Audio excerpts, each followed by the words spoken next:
Yes, there we go. Everything's a go. Can everyone hear me and see me okay still? See the screen share? Hear the thunder in the background? No? Okay, that's just me then. All right then, so thanks for coming back. What I wanted to do today is walk through an example, and I don't know how much background folks have in multi-level stuff or mixed effects models, so if I'm saying things that you're like, yeah, I already know that already, you can go ahead and say that. I won't be offended. But when I don't know my audience, I try to err on the side of inclusivity. So the topic here is, as you may remember from last time, this is the story of my friend Larry and his paper that got rejected that motivated this project that I'll talk about. He is focusing on response times to detect words versus non-words. So I have the data from that paper, the 2007 paper, is in the example one folder in Excel format, and then I have a series of models building up to the end result in the story. So this context then is, in terms of multi-level designs, we have individual trials as the unit of analysis. So the response time to each stimulus, or we'll call them items in this case, from each subject. That's the context. So in that folder, I'll show you what the data look like because it looks different than what you may be used to if you're analyzing in a typical ANOVA framework. So these data are in what's known as long or stacked format, where I have an indicator for which subject, which item, and then it's one response time per line, rather than having like response time for item 1, 2, 3, 4, 5, like across in a row. By the way, when you're building data sets initially, I would highly encourage you to do this type of long format, because if you ever need to aggregate up to like an item mean or a person mean, I'll show you how to do that. It's a lot easier than having a whole bunch of separate columns. So this type of data structure tends to be very flexible to use. So that's what it looks like. So we have a total of 39 different items that we're going to be looking at, and they're collected from 38 subjects. This is not a complete data set because anybody who got the answer wrong does not have a response time, so it's going to be a little bit unbalanced, and we'll see how that plays out.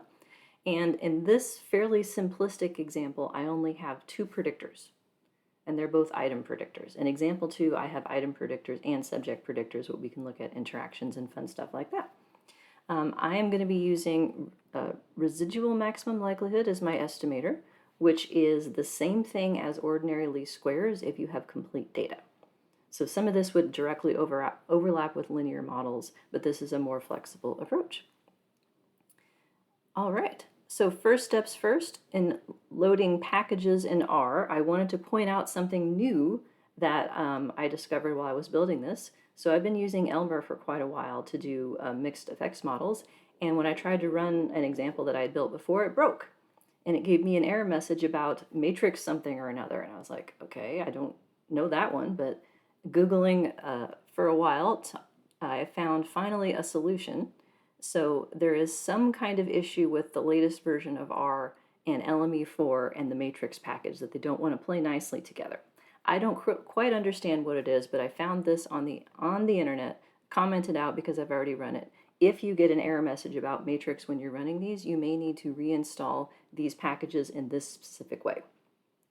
So I had done that and loaded them as well.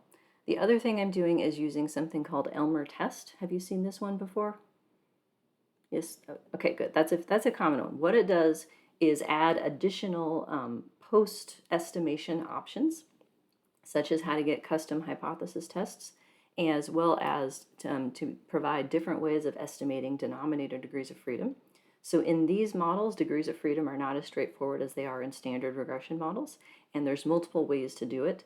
The ways that tend to work best in smaller samples, there's a method called Satterthwaite, which is analogous to a dependent samples t-test with heterogeneous variances. It uses the same type of idea, but it's more complex than that.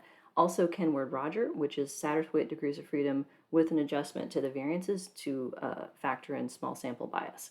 So I'm using that package to get those additional features plus Satterthwaite degrees of freedom. And then I found something else that will do ICCs, interclass correlations, for me. That's not part of Elmer Test for whatever reason. And then we get to load some data. So the way that I write R code, by the way, is designed for people like me who don't know how to use R. So I have like a lot more code to do things in the interest of transparency then you probably wouldn't need. So that just add that as a disclaimer. To set a working directory, I usually make a variable and save the path to that. That way I can have more than one place to send things or pull things from if needed. So I'm pulling example 1 from an Excel format and reading that in using the read Excel function.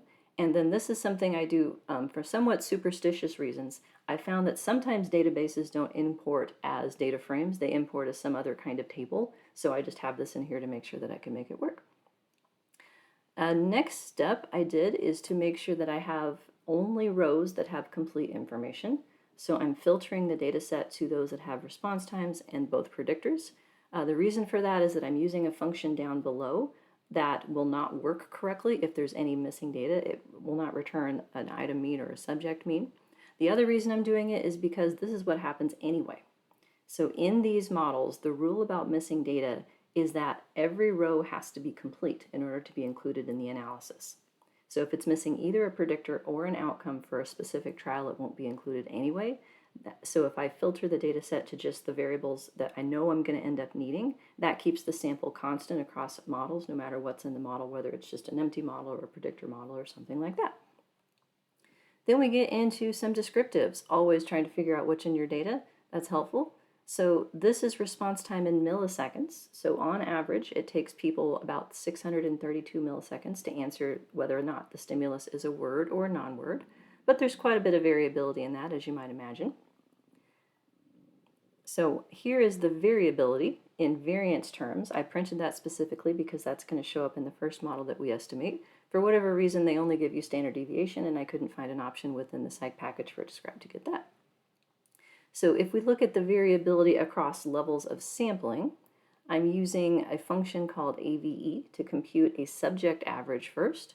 So I'm going to be saving that as a new variable called subject mean RT. I'm also getting the number of trials per subject using the same function with the argument length instead of mean, so that we can get some descriptive statistics on that. So in terms of subjects, we have 38 different people in the data set. They have a mean response time of 631. That number will show up in our models as well. But they have quite a bit of a range here. So on average, some people can do this task in 501 milliseconds, and some people it takes up to 783. So this idea right here, these two numbers, this is why we need random effects. We have subject level differences in how quickly people are able to respond to these items. So this is the information just descriptively that tells us this is something I'm going to need to watch out for. If you computed a mean for your outcome across subjects and it had very, very little range to it, I would expect maybe then there's not as much information about subjects that would be relevant to include, but these will be empirical questions, of course. Each subject contributed somewhere between 30 and 39 individual responses. So the data are unbalanced with respect to that. In this analysis, we are assuming that any missing responses are missing at random, meaning the other data that we have would be able to somehow compensate for that and getting the right inferences. Doing the same thing from the item perspective then, so aggregating up to the item level in terms of item means and the number of responses per item, we can do the same thing. So here are the two variables that we're going to be using as predictors. They are frequency and neighborhood size, so low and high for size and small and large for neighborhoods. We have differences across items then, so any individual item responses on average across subjects range from 567 to 833. So again, variability in terms of which item is which controls differences in response time. So that's going to be another thing that we have to pay attention to. And somewhere between 18 and 38 subjects answered each item. So again, speaking to the unbalance. So I like to do this descriptively just to say like, hey, this is the information that the model's picking up on. Mean differences across subjects, mean differences across items, and then we get to figure out why we have those mean differences by adding predictors. Okay, any questions on the story or the setup so far, or any of the code? And you can run this along with me if you want.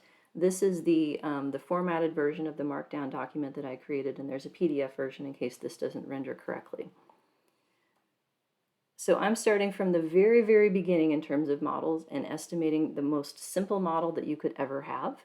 It's called an empty means model. So in terms of my nomenclature, I talk about model for the means versus model for the variance. Model for the means what goes into building a predicted outcome for any individual trial. Model for the variance is what sources of variability do we have in the model. So at this point, we have what I would call an empty single level model. It would look like this. So in terms of notation, RT stands for response time, that's my outcome. TIS is a series of 3 subscripts that keep track of each dimension of sampling. So T for trial, I for item, S for subject.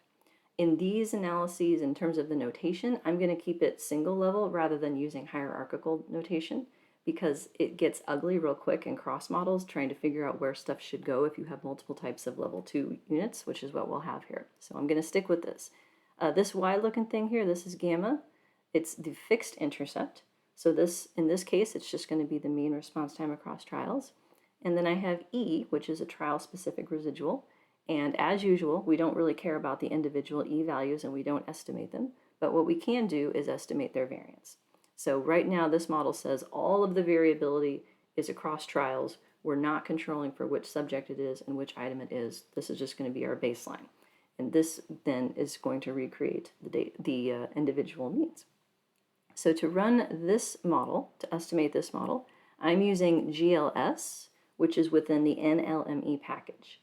And I'm doing that for 2 reasons. Number one, Elmer gets mad at you if you don't have any random effects. It insists you have some, so you can't do the model.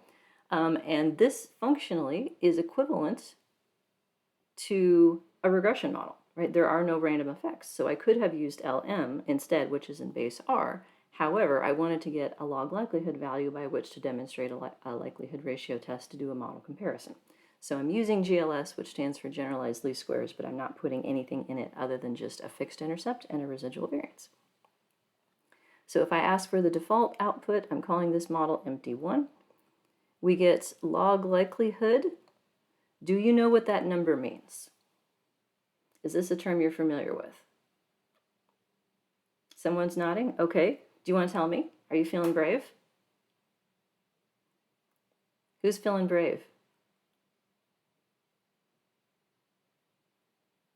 Oh, no one's feeling brave. Like, okay, you've seen the numbers before.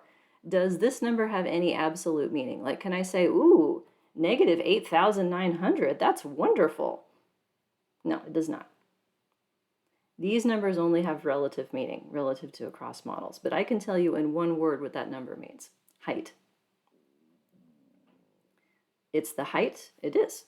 So what this number means is it is telling you the likelihood for each person, which is the height under a distribution of their outcome given the model parameters. Right now, the model parameters, there's only 2. There's going to be a fixed intercept that gives us an average response time and a variance around it that tells us how far on average each response time is. That's standard deviation. You square that, you get variance. So under the normal distribution, which is what we're assuming at this point, like if you type in Excel norm dist as a function, you can get the height of any observation under the mean and the variance of that distribution. Under the assumption that cases are independent, you would multiply those likelihoods together to create a composite. However, it's easier if you take the log of that, because then you can add things together.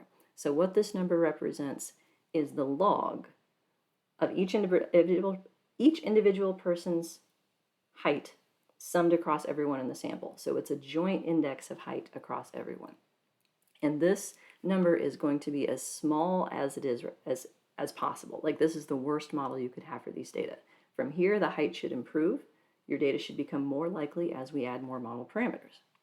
But just to make it confusing, some packages report this number times -2 instead, like I've asked for down here. And that's because in order to compare these numbers, you're going to end up multiplying them by -2. So -2 times log likelihood is an index of shortness rather than height, in which smaller is better rather than bigger is better. So this can be confusing if you're not familiar with it. It took me a while to wrap my head around it, at least. So these are our indices of relative model fit that we can come back to compare. Not AIC and BIC so much in this example, but log likelihood certainly will show up.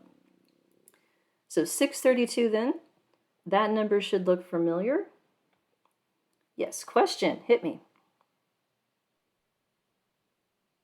Marcel, go ahead. Yeah, now does it now work? Yeah. My question would be, why do you use NLME and not LME4? Because LME4 is more modern, I guess. And I guess I know there are some options in NLME that are not yet in LME4 or something like that. But is there a specific reason, or is it just a personal preference? I can speak to that. So this model does not yet have any random effect variances. And to the best of my knowledge, Elmer and any of those functions require the model to have random effects. Otherwise, it will yell at you. For models with random effects, you can use GLS LME within the NLME packages, or you can use Elmer. I have discovered through trial and error that not one package will not do all the things that I want.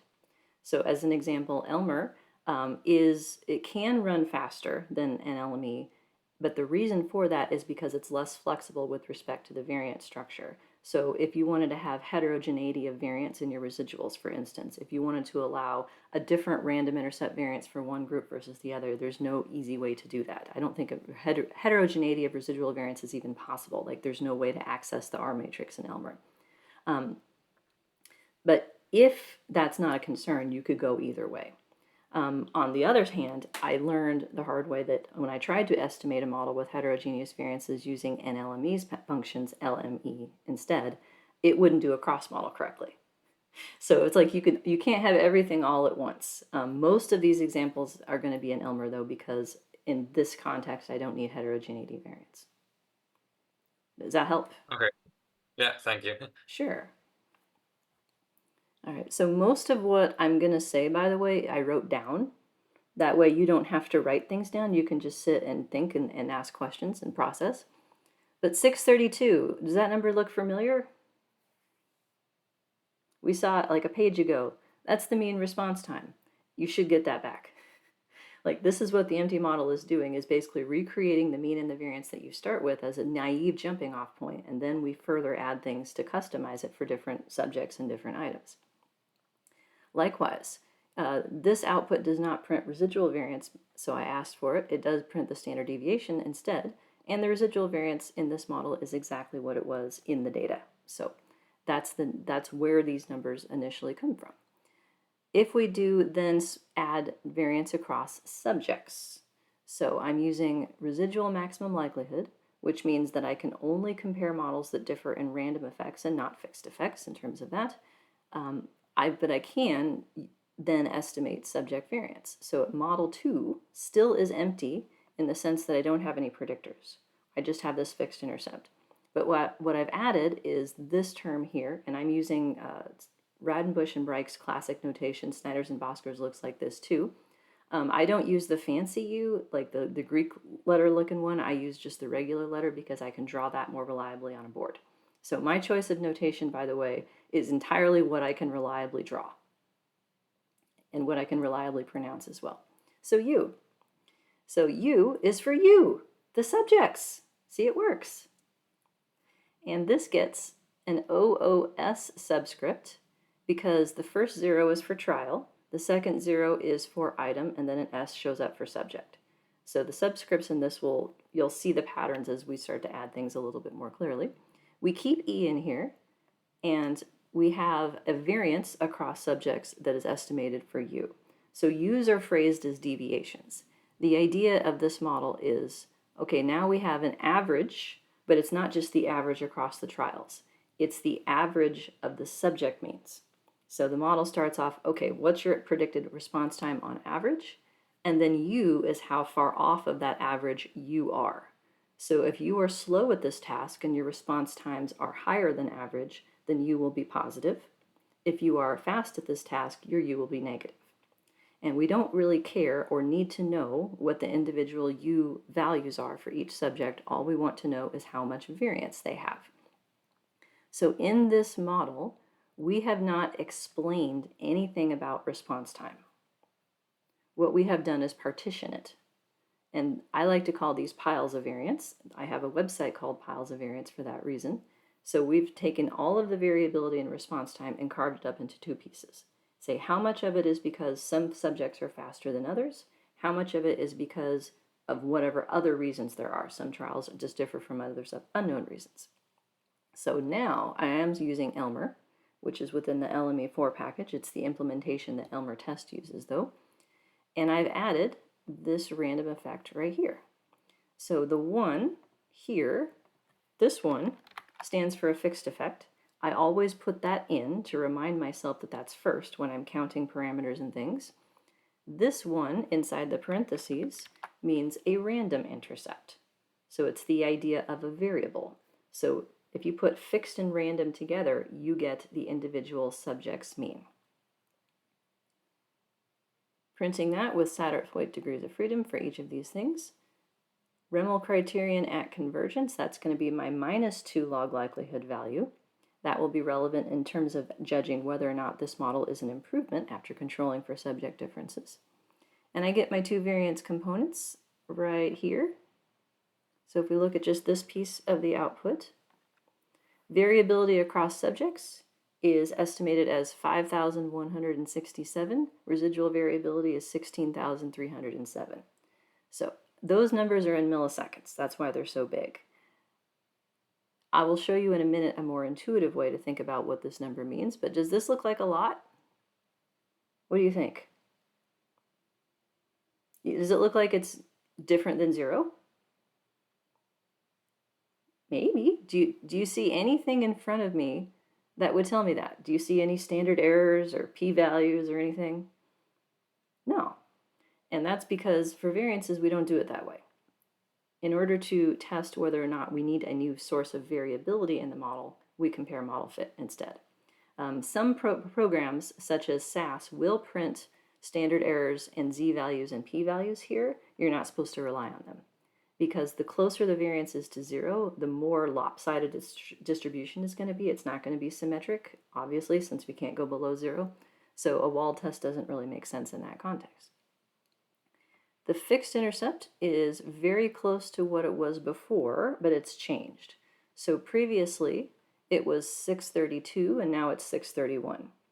And in this case it doesn't seem to matter much, but it can. So the reason I'm pointing that out is because it has a different interpretation. It's no longer correct to just say, well, this is the mean response time. No, this is the mean of the subject means specifically. And so the more unbalanced the data are with respect to the number of observations per subject, the more different those numbers can be. And we'll see the same thing in terms of random slopes. If I add the two sources of variance together, so these are orthogonal, these are uncorrelated because subjects are level 2 and trials are nested within them as level 1. The sum of those two variances is not the same as the original variance, and it won't be. It'll be closer in balanced data, but it will not usually match. And so this is more of a heuristic idea of taking like the total variability and splitting it into piles. The numbers don't quite work, but conceptually I think it's efficient enough to think of it that way. The reason that people would start with a model that's this simplistic with no predictors, by the way, is to compute something called an intra-class correlation. Are you familiar with that? That phrase, ICC? ICC stands for two different things based on what family of models you're in. It can be an item characteristic curve if you're in the world of measurement models for item response theory. Today, it's intra-class correlation. So I'm using the performance package to compute an ICC, and here it is. So this number right here, you can interpret a couple different ways. The easiest way to think about it is that this is a proportion of the total variability in response time across all trials. 24% of it is because of which subject answered the question.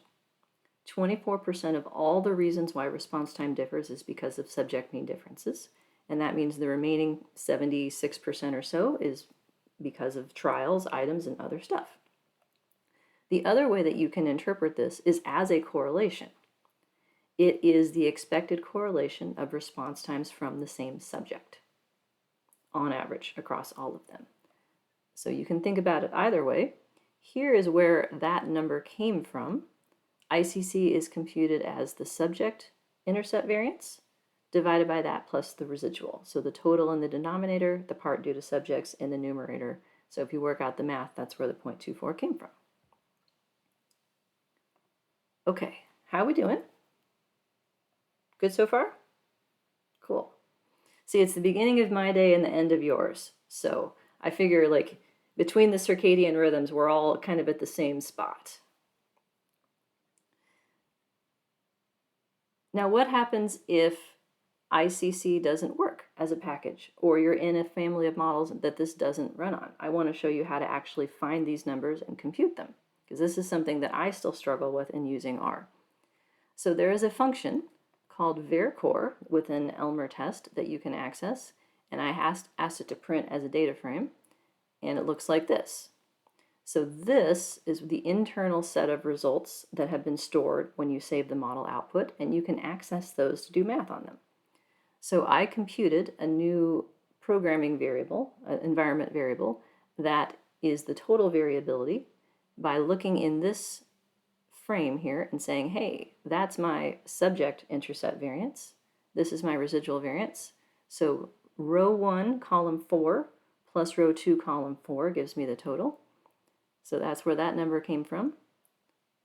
I can then save the subject variability specifically and then compute in an interclass correlation myself. So empty subject variability for that model over the total variability. So 24%, let's see if that is different than 0. We can do likelihood ratio tests, which is the name that it would be called if we were in likelihood, because it would be the likelihood for one model divided by another. But because we already took the log of it, it's a subtraction instead. So these tests work the same way, regardless of whether you are in log likelihood as your metric or -2 log likelihood as your metric. It's the difference between them times -2 log likelihood. So I found a function, I believe this is with an Elmer test, I could be wrong, called RANOVA. This word makes me laugh every time I see it, because I think whenever I have to run R models for a very long time, I feel like I've been run over. Get it? Thank you. Vadoomch. Thank you very much. I'm here all week. The function that you may have seen for this before is just ANOVA, like that, which makes 0 sense because this has nothing to do with analysis of variance. So I don't know, I still don't understand that, but RANOVA is the function that we're using here. So if you ask for this, it doesn't need to know what a comparison model is. What it does is take each of the random effects out one by one and then fit the model without them to tell you what the log likelihood would have been had you fit that nested model. So this is a really helpful feature. So it prints out this output here. So we have none, meaning that's my current model. So that's the log likelihood value for that in height. So bigger is better. And then if I take out the random subject, I get the log likelihood from the first empty model. So either way, if I have log likelihoods, it would go like that. Log likelihood, yeah, there we go, times -2. I think I didn't type the -2 in here. My bad. I did the math myself correctly, but then didn't type it correctly. I will fix any typos like this after class. I'll fix it. And then -2 version looks like that. So either way, 280 is the test statistic that comes back. We treat that as a chi-square. So if I think about adding just one source of variability to the model, then I would say that's 1 degree of freedom, excuse me, and that would be significant as compared to a chi-square distribution. However, it's not that simplistic. In case reviewer 3 asks, I want to show you how to do it correctly, which is with the mixture chi-square instead. So the idea is that if your variance was truly 0, like if that was the right answer, when the iteration goes through and tries to find the most likely estimate for the variance, like theoretically, it should be allowed to go negative if 0 is correct or positive, but variances can't go negative. So you would remove a degree of freedom for the theoretical part that is missing that it can't go negative, and that would create a chi-square of 0. Well, that's not a thing. So long story short, if you're adding one variance to a model, you can cut the p-value in half, because half of the time it would have gone negative if it were a two-sided sampling distribution whose null hypothesis was correct. In this case, it's not going to matter at all, but it will matter in testing random slopes here in a little while.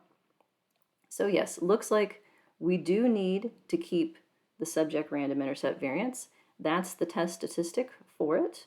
Its effect size then is given by the interclass correlation. So those two things go together. How much of the variability is due to subject mean differences is expressed by the proportion of variability, and then whether that's significant is answered by comparing a model with and without it using likelihood ratio tests. And these things show up all over the place in statistics. Ready for a crossing? Why not? Let's add another U, but with a different set of subscripts. So UOIO is a random intercept as well, but this is across items. So this is the idea that items differ from each other in their mean response time. And so we need a variability across items as well. Now note, there are no covariances in these equations. Subject things and item things are not related to each other. It's like there's two separate level 2 units of sampling that we're evaluating here. So now in terms of how each trial will get a predicted outcome, we start with still the fixed intercept, so we're still not explaining anything. Then we say, okay, which subject are you? Bump it up or down based on your subject mean being higher or lower. And then which item is the trial from? Same idea. So if an item is more challenging, it would have a positive U. If it were less challenging, it would have a negative U. And then E is the residual that gets us back to the original trial. So it turns out that this is really straightforward to do in Elmer. We can just add another random effect bracket here with a separate random intercept variance for items. So I'm calling this empty model 3. Minus 2 log likelihood here, sources of variability here. So our new one is first, and I'm not sure why, because I wrote it second, and it's not alphabetical order, as I found out in building example 2. So just like keeping on my toes, apparently. So our new variability is smaller than the person variability, but still fairly sizable. We've got 2,414. Our fixed intercept has wiggled a little bit more, as expected, because now it's the means of the item means and the subject means, so doubly weighted. Interclass correlations, in this case there are 2 that we might be interested in. So I've added to the ICC command this by group option that allows you to get an ICC per level 2 source of sampling. So of the total variability, subject ID is still about 0.24. Does that surprise you that it would be the same?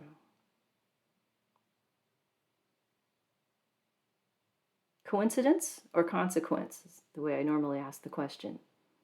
So in the model with just random subjects, it was 0.241. In this model, adding random items, it's still about 0.24. Is it because you said they were unrelated and there are no covariances between them? So somewhat orthogonal to each other. They are orthogonal to each other.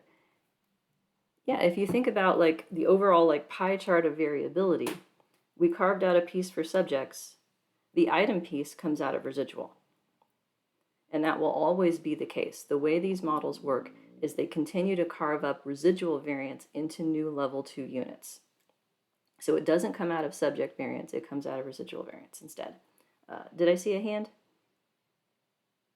No, I'm not seeing things? Okay. Fair enough. Here's how those ICCs were computed. They are both relative to the overall total variability, which is in 3 piles right now. So it's 0.11 is the proportion of variance due to item mean differences, 0.24 is the proportion of variance due to subject mean differences. And here's how you can compute them manually if you ever need to do that. Summing the 4th column right here, and then each of these variances saving them as an object, and then computing the interclass correlations from there. Renova says if we take out the subject random intercept, our model would fit significantly worse. If we take out the item intercept, our model would fit significantly worse. So both of these things are sizable. Now here's a question. let me go back to the stored variance components in the model here. How do I explain this number to somebody who doesn't understand mixed effects models? Like if I'm going to explain this to my mom, right? She's retired, she's not in my field. She's having her cataracts removed right now, actually, so I hope she's doing well. She'll be able to see better tomorrow. I can say, Mom, it's significant. What does that mean? Does that mean it's important? No, actually, that's not what that word means. It just means that it's highly unlikely to have been found if the null hypothesis were true. She's like, what? What are you talking about? Well, it's 24% of the variance. Is that good? I don't know.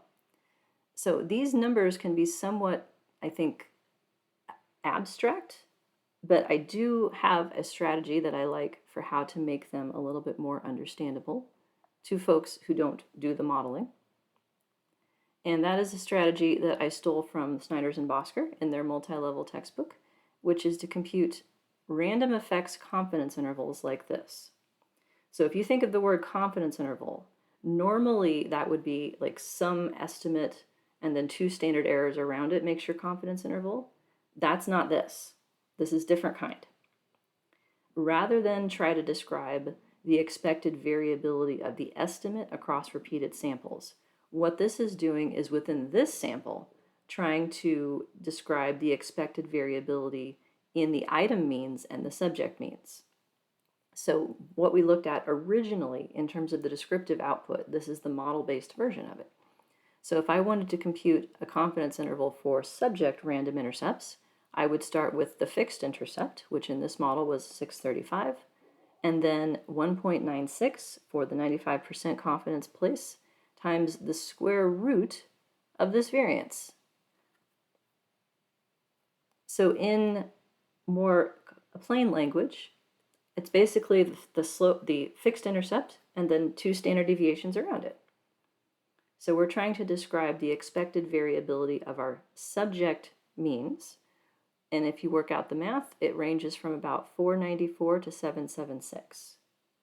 So now this is something that I can use to explain to people how much subject variability is there. Well, most of the samples means should fall between about 500 milliseconds and 776 milliseconds. Like that number now has meaning in terms of taking the variability and trying to make something out of it that people can understand. And we can do the same thing with the item intercept variance. So if we swap out the number under the square root sign here, then we can talk about the expected range of item means. So these have less range because there's less variability across items than there is relative to what there is across subjects. So on average, 95% of the items will be answered within 539 milliseconds to 732 milliseconds. So I like to do this for intercepts and slopes as well. We'll see that in a little bit. To try and just describe in terms of the original outcome how big the variance is. Because I think there's a difference if you were to say, well, it's somewhere between 500 and 505 versus like 500 and 700. To do that, I use the save objects from before. So there is a function that you can use to access the stored fixed effects, and in this case there's only one, so I didn't have to be more specific than that. So I saved the fixed intercept using that function, and then I had already saved the intercept variance up above for each of the sources to compute the interclass correlations manually, so I threw those in there, and then I computed the intervals. So I don't have fancy functions to do that, but I do know how to do it using saved output. So those are those 2 numbers for subjects, and those are the 2 numbers for the items. Okay, so what do we know so far? To recap, do we have variability across subjects that we can predict? Yes or no? Thumbs up for yes, thumbs down for no. Do we have variability across subjects that we can predict? We do have variability, but do I have anything in the data set that can predict it? I don't. Yeah, so 24% of it we're not going to get. Do we have variability across items? Yes, we do. Can I predict it? Hopefully. I've got 2 item predictors. I can give it a shot. The remaining, what is it? I think 60, how much percent of the variability was ever at the residual level?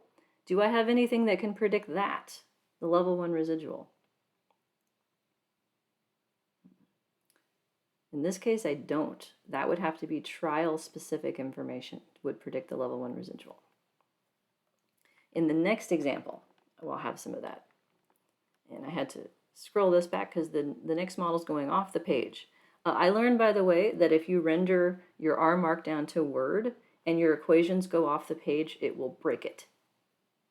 I spent an hour troubleshooting this yesterday. So now you don't have to. So here's my conditional model. I am throwing in 2 item predictors. So note the subscripts. This is 010 because it is not a trial predictor. It is the first item predictor, and it is not a subject predictor. The next one then is 020 for size. So we have neighborhood, let me get the words right again. There, I put them at the beginning because I knew I would forget. It is semantic frequency, so how common the word is, low versus high, and neighborhood size, how many words are related to it, small versus large. So each of these is a binary predictor. Went too far, there we go. I am naming them, by the way, with the suffix 01 because in the article we had mean centered them instead. And so the conclusions would be slightly different when you set up the model that way. I don't like to do it that way generally. So this is just a dummy code where the reference group is either low or small, respectively. And because it was expected, I went ahead and put in their interaction term. We can go over what that looks like. Note the subscripts on these predictors. I only have an I because it only varies across items. I don't need the other 2. And at the end of the equation running off the page, I still have my 2 random intercepts, one for subjects, one for items, and the level 1 residual. Okay. In the code, here's the long way to set it up, where I'm writing out the individual main effects and the interaction term. Scrolling down for a second, here's the short way. If you replace the colon with an asterisk instead, what that does is add all lower order main effects and the interaction in one fell swoop, so you don't have to do as much typing. I deliberately hide this from my students, though, so that they don't forget that they have to have all the lower order effects as part of the analysis. So in terms of the model, I have a new -2 log likelihood value, but I'm not going to do anything with it. When you use this method of estimation, residual maximum likelihood, which is better for smaller level 2 samples, models with different fixed effects are not comparable in terms of their log likelihood. They are on different scales. And so we're not going to do any more testing of fixed effects using likelihood ratio tests, only random effects, variances, and covariances instead. So here are our results. And I wanted to spend a few minutes interpreting these. So I've got places for you to write down here if you feel like it, but I'll zoom in so that we can see the numbers a little bit. So this number right here, 615, who's feeling brave and wants to tell me what it means?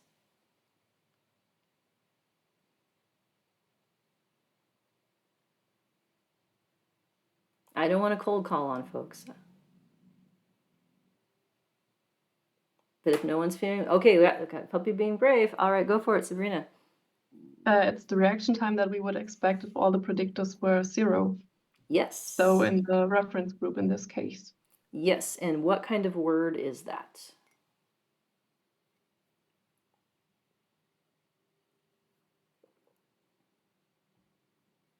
What does 0 mean?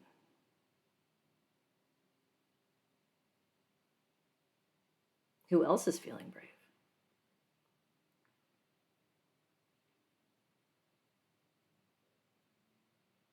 Average? If it were a continuous predictor, perhaps, but this is actually, these are 2 binary variables. So 0 is the reference group, but if we want to put words around it.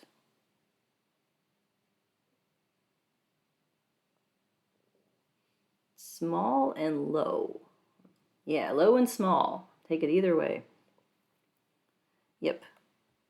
So low frequency, small neighborhood size. Those words are responded to on average 615 milliseconds. Now this one right here, I would call this a simple main effect or a simple slope. And the term simple was invented by someone who is not me because I really don't like it. To call something simple is to offend your audience. You've read this in papers, right? Like people say clearly or obviously or like duh, you should know this. Like I never write those sentences because I don't want to make my readers angry. But they should call it a complex slope instead of a simple slope in this case because it is more complex. So who's feeling brave and wants to try and interpret that number? 70 is the coefficient. It's a slope.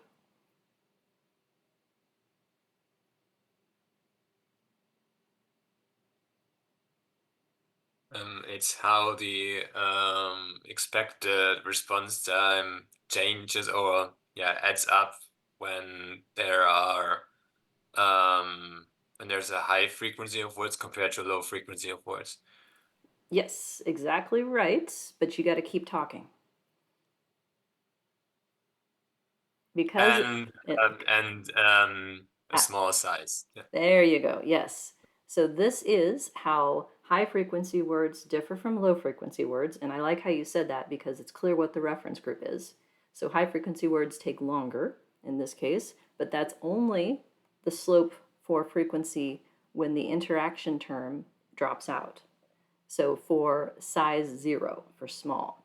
So this is the frequency effect in small neighborhood size words. Likewise, what's this one?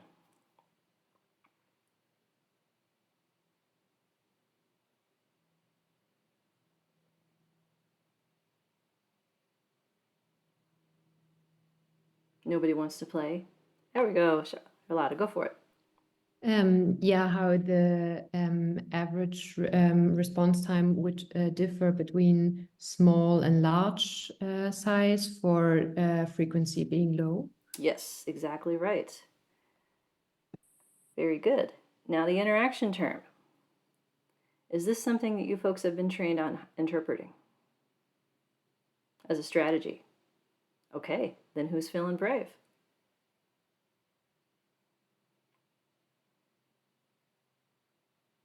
If I said, put the number in a sentence, minus 72 is the coefficient.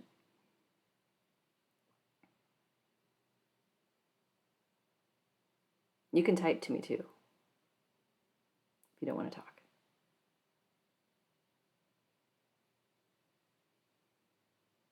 Minus 72 is the interaction term. What does it mean is the question.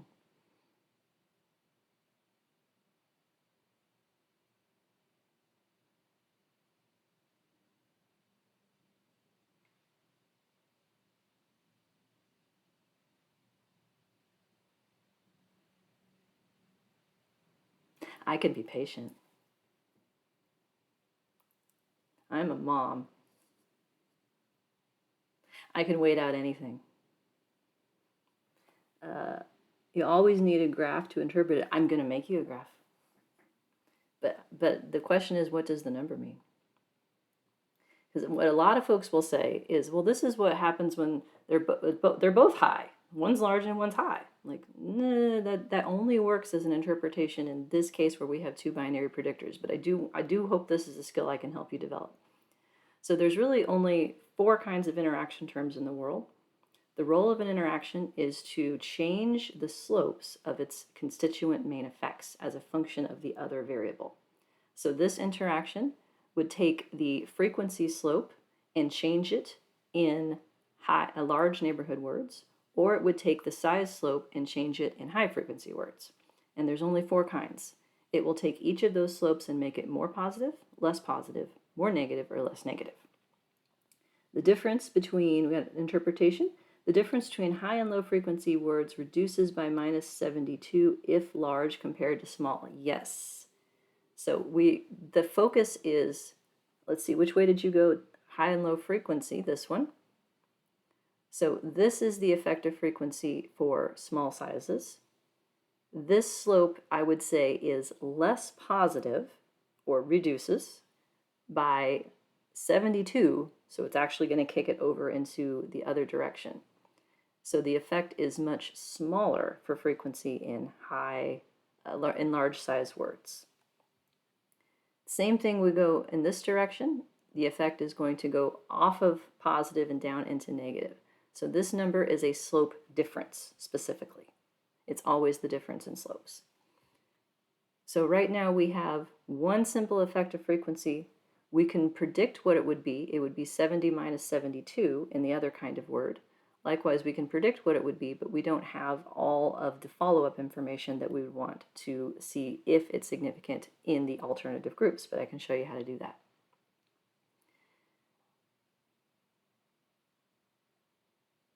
So here's how we can get the rest of the picture. Have you seen this function before, or something that looks like it? Contest 1D or MD? No? Okay, good. I have something to teach you. Hooray!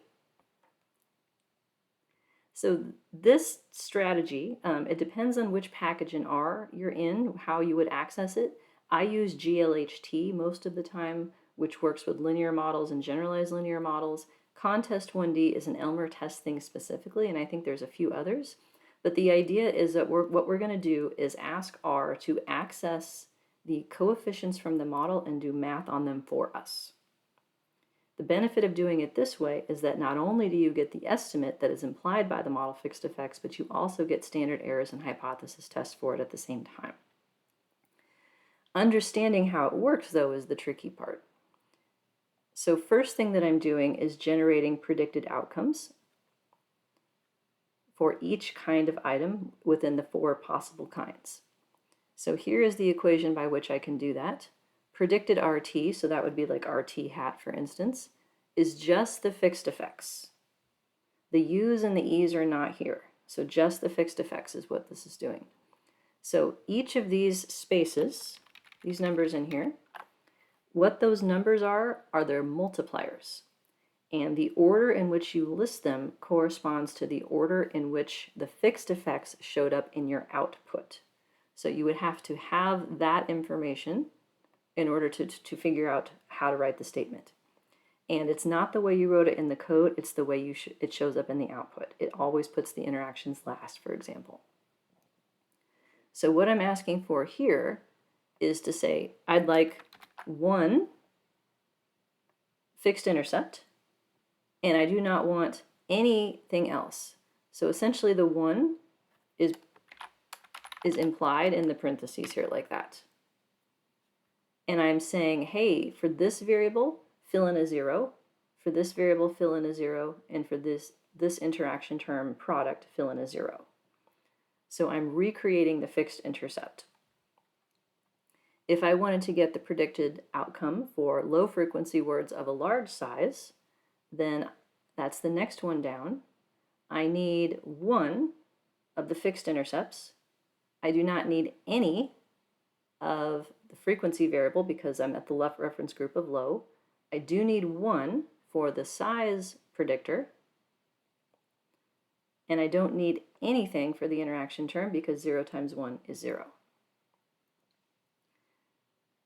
Likewise, if I want high frequency small size, I need the intercept turned on, and I need frequency turned on, and the other 2 are 0.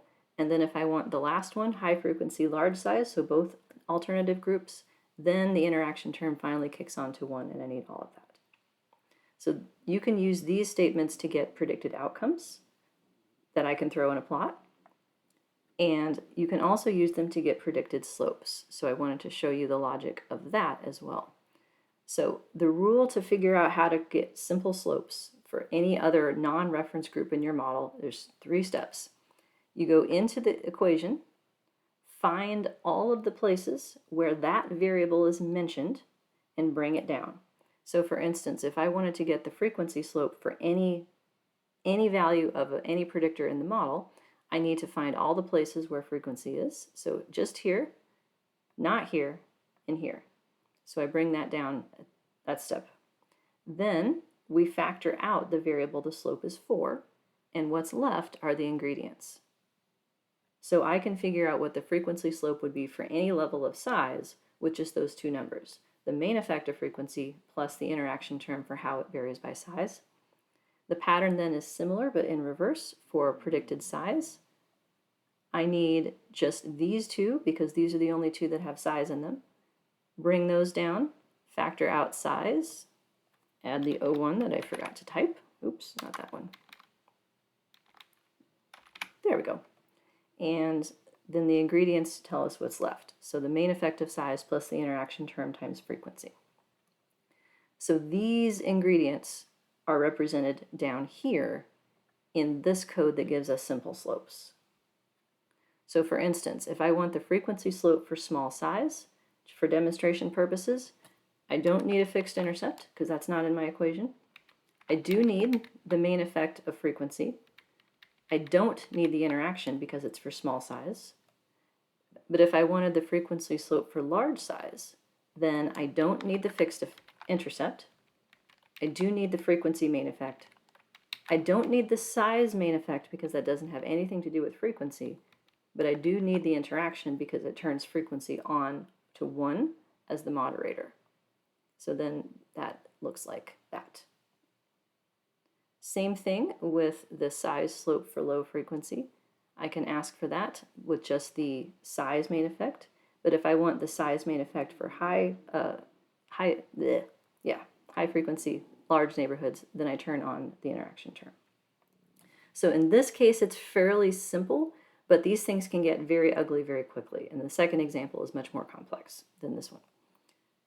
And then the interaction I have down here repeated just for pedagogical purposes. You can either think about this as the slope difference between low and high frequency words for size, or you can think about it as the slope difference for frequency between large and small size words. Either way, it's the same number. Okay. How is that? How are we doing? With me? Sideways? Yes, thumb sideways is really the only appropriate response to these statements because it's like, what is this doing? But just these are the numbers that you're putting in the parentheses. Just think of it that way. That's what you're doing. And there's an implicit 1 for anything that doesn't have a variable in front of it, like that. I'm gonna put those in there. Why not? There we go. So you said you wanted a picture, right, Anna? This is for you. I learned how to make pictures in R. I'm not great at it, so I just use basic plot. But this, even though we have the 4 predicted values already, I wanted to show you a more general way to get them. So in this case, what I'm going to do is create a new data set with cases that have the values of the predictors that I want to plot. In this case, there's only 4 specific values that could be plotted because I have my 2x2 design, so it's straightforward just to list them here. I'll show you a more general way in example 2. I'm calling a new data set called fake items, and I am building it by saying I need subject ID is -99, item ID is -99, and then the variables that I just created, the values, go into columns for the predictors in the model. Then I can use a predict function from the saved object from my saved model and add predicted outcomes to those fake items. Now there's one thing that's important right here. Reform equals NA.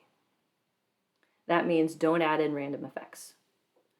Generally speaking, we would not want to plot random effects unless we're showing predictions for individual items or individual people. So in this case, we're just showing like generically for this kind of item, this is what the expected response time would be. So then I can take that fake item data set. Y is going to be the predicted outcome that I saved from that predict function. X-axis is going to be frequency. I have limits for X and Y in terms of the scaling, labels as well. And then I made 2 lines and a legend. Ta-da! There's my plot. So the plot illustrates one way how the slope for frequency differs as a function of size. So it looks like frequency doesn't matter if you have a large size neighborhood, but it does help you, actually doesn't help you, makes you slower, in this case if it's small. The other way to think about it is as the effect of size, which would be very small difference for low frequency words, that was 2 milliseconds, I believe, and a much larger difference for high frequency words. So the gap between them is the other way to look at that interaction term. Now, what about effect size? There are many, many kinds of effect sizes that are used in mixed effects models.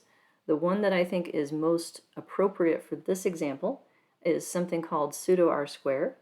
And so that term means for each variance component, each pile, how much of it was reduced.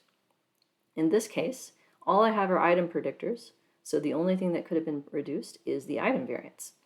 So I have the variability from the empty model, in which I had all the reasons why items differ from each other. We don't know why yet. That's all the variability we have, minus the item variance from the model that I just estimated. So this is variance left over among items that are of the same kind. So within each cell, this is the variability across items from the same cell pooled across all 4 cells.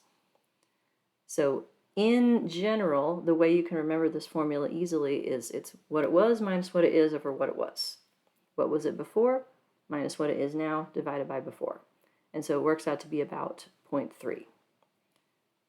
So 30% of the item variance was explained by neighborhood, size, and their interaction, leaving 70% up for grabs.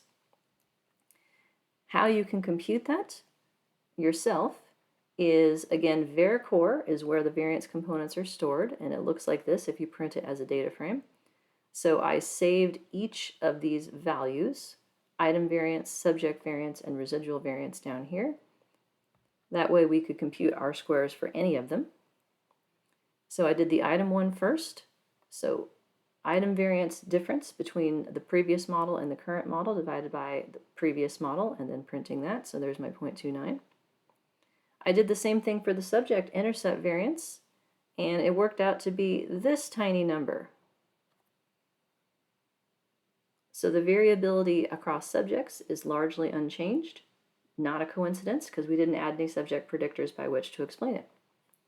Likewise, the variability across trials at the level 1 residual level is largely unchanged because we didn't add any trial predictors.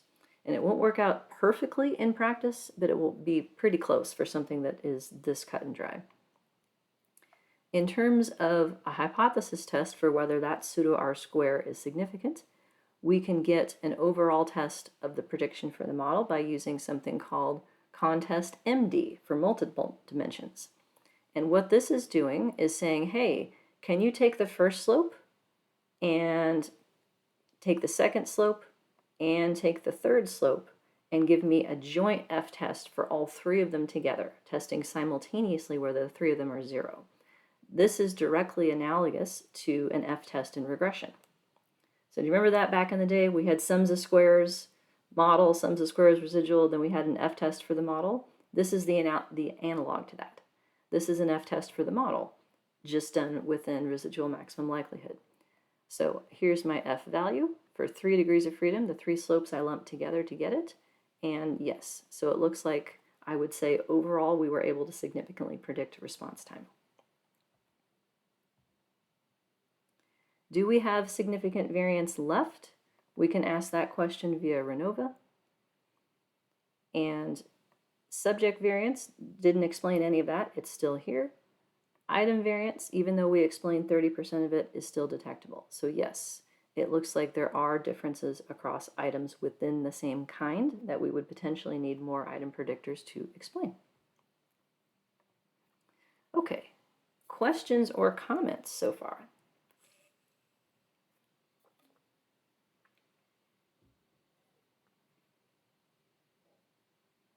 Nope. How about random slopes? Have you seen those before? Some have, some have. Now the tricky part in this is what is it the slope of? Here's another typo. And what is it across? So in crossed models like this, I'm adding a slope for frequency. Now frequency is an item characteristic. that means I can't have a random slope for the effective frequency across items. It has to be across the other one. So in this case, I'm adding a random slope for the effective frequency across subjects. More simply, it's asking the question, do people differ in how they respond to low versus high frequency words? Is that difference, does it differ across subjects?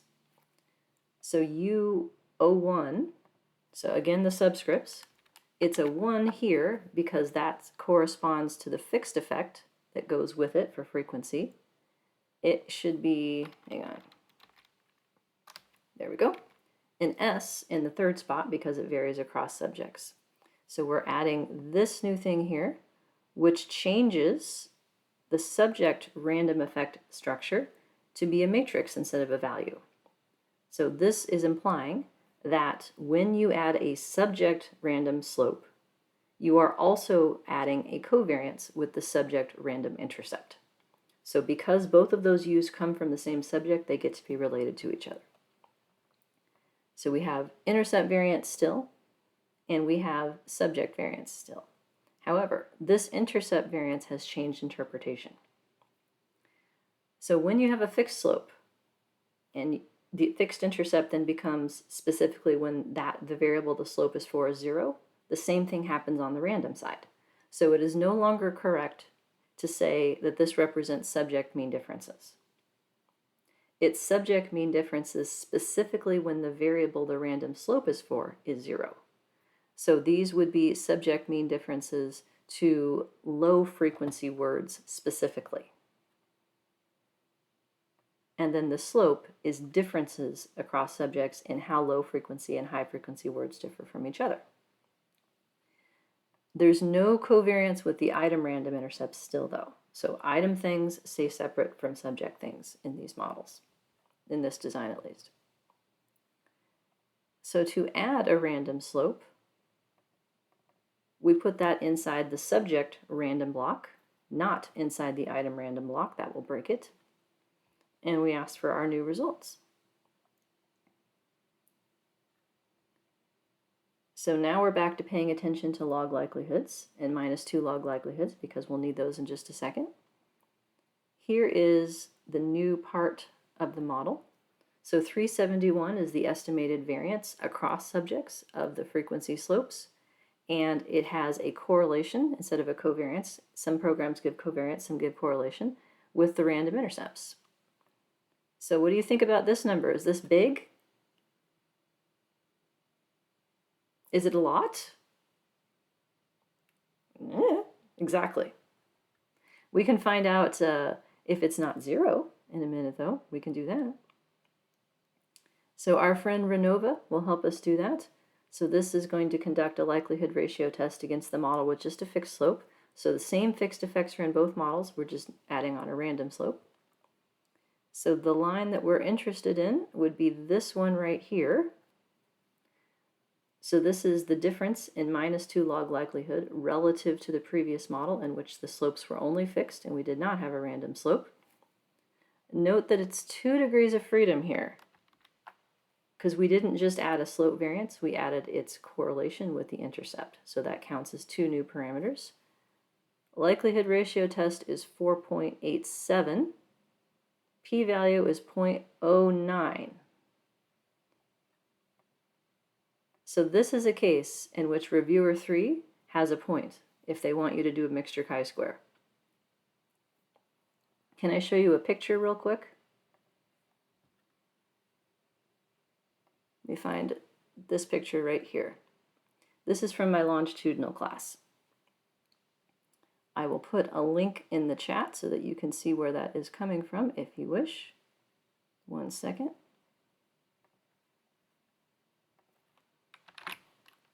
Reteaching it in the fall, coming up this fall semester. So this is a picture of chi-square distributions. I stole this from Wikipedia, of course. And these little pictures are from this article that's linked right here. Try to make this a little bit bigger. Here we go. Okay, So do you see the tiny little difference between these two lines here? And the tiny little difference between these two lines?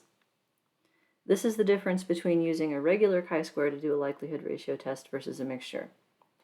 And if you're adding a random slope variance and it's covariance with the intercept, covariance is okay because a covariance of 0, it can go negative or it can go positive, but a variance can't go below 0.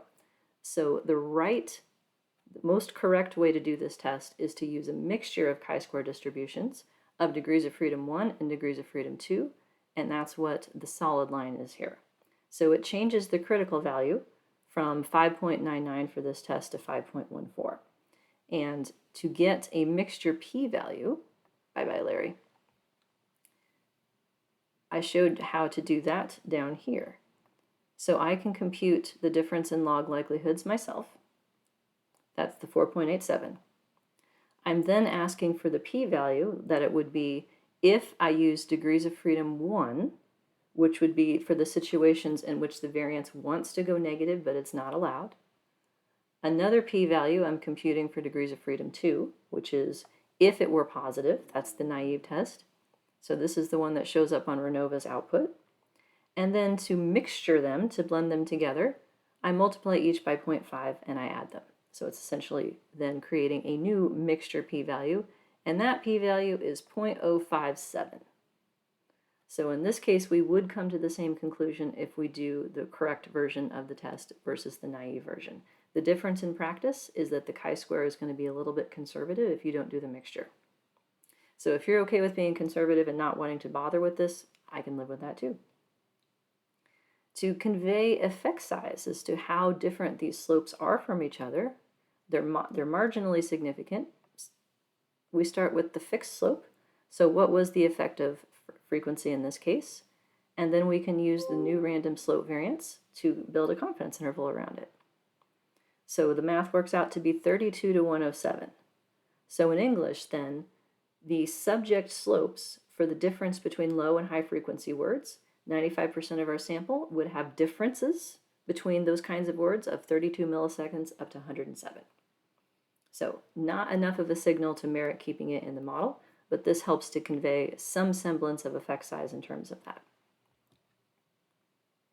And here's how you can get those numbers. Again, printing the matrix to see which one it is. In this case, the slope variance is that one.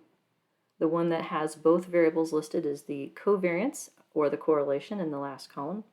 And then I can use those to compute that. So we don't need an effect of frequency. We can try the other one, an effect of size. So that would be UO2. And then the same deal of adding the covariance and the variance with it. Adding that into the model instead as the third conditional model. That number looks pretty small to me. The previous one was 200 and something, so 84 under that. But we need Renova to tell for sure. Survey says no.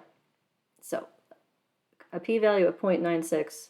I went ahead and did the mixture, I think, anyway, just for demonstration purposes, but there's no universe in which that would be significant. So we're not going to keep that either. So the story ended up being a fairly simple story. Subjects did not have evidence of varying across the slopes. In this case, did the confidence interval here. So then this interval actually spans negative to positive. So there's some, in that case, some people would have slopes in the opposite direction instead. There. And those are the confidence intervals. And then last but not least, here's the sample results section. So these are the words that I would use to describe all of the analyses in here. So in this data set, do I need to worry about statistical power, do you think, in not finding these random slopes?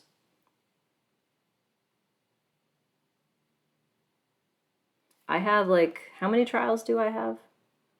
A whole bunch. I can't remember the exact number, but I did write it down. Yep, I have almost 1,400 trials. Doesn't that sound like a lot?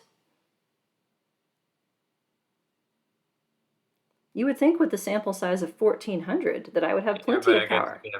What were you going to say? But I guess like for random effects, I mean, because they are at the level, at a 2 level, and you have a lot of fewer units than, for example, for level 1 effects. Yes, exactly. I don't have a lot of power.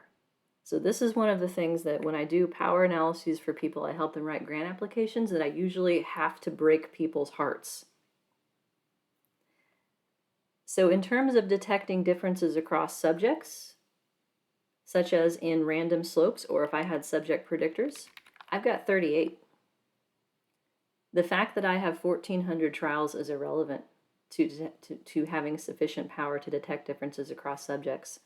Likewise, if I want to detect differences across items with my item predictors, I have 39. So it doesn't matter how many subjects I have if I want adequate power for item things.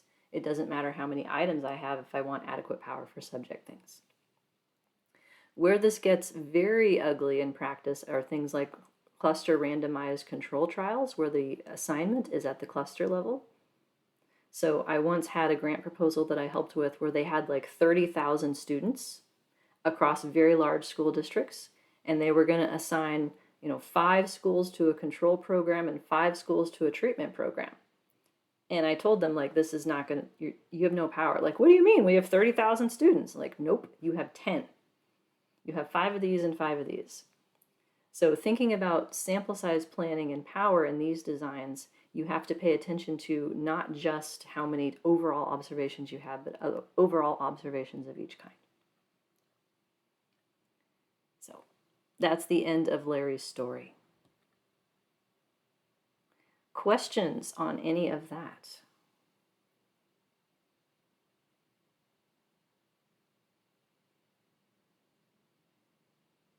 Does anyone have data that they're working with that have this structure to them?